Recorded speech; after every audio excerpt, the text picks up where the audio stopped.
चिंता नहीं होती। भागवत में किसी कर्म के फल की चिंता का कारण परम सत्य के ज्ञान के बिना द्वैत्व भाव में रहकर कर्म करना बताया गया है। कृष्ण श्री भगवान हैं। कृष्ण भावनामृत में कोई द्वैत्व नहीं रहता। जो कुछ विद्यमान है वह कृष्ण की शक्ति का प्रतिफल है और कृष्ण सर्वमंगलमय है। अतः कृष्ण भावनामृत में संपन्न सारे कार्य परम पद पर हैं। वे दिव्य होते हैं और उनका कोई भौतिक अभाव नहीं पड़ता। इस कारण कृष्ण भावनामृत में जीवित शांति से पूरित रहता है, किंतु जो इंद्रिय तृप्ति के लिए लाभ के लोभ में फंसा रहता है उसे शांति नहीं मिल सकती। यही कृष्ण भावनामृत का रहस्य है। यह अनुभूति की कृष्ण के अतिरिक्त कुछ भी नहीं है।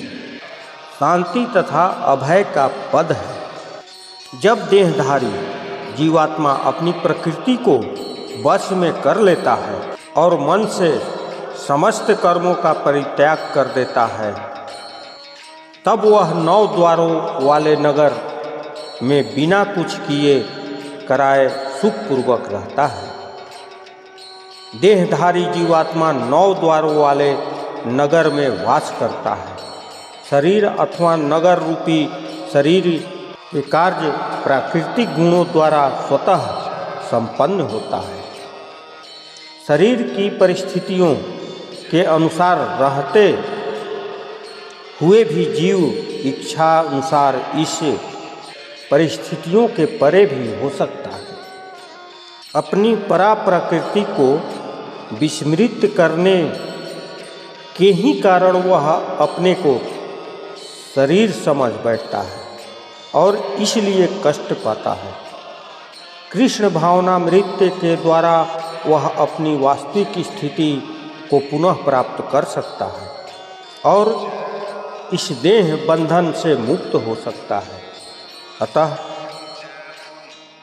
ज्यों ही कोई कृष्ण भावनामृत को प्राप्त होता है, परंतु ही वह शरीर कार्यों से सर्वथा विलग हो जाता है।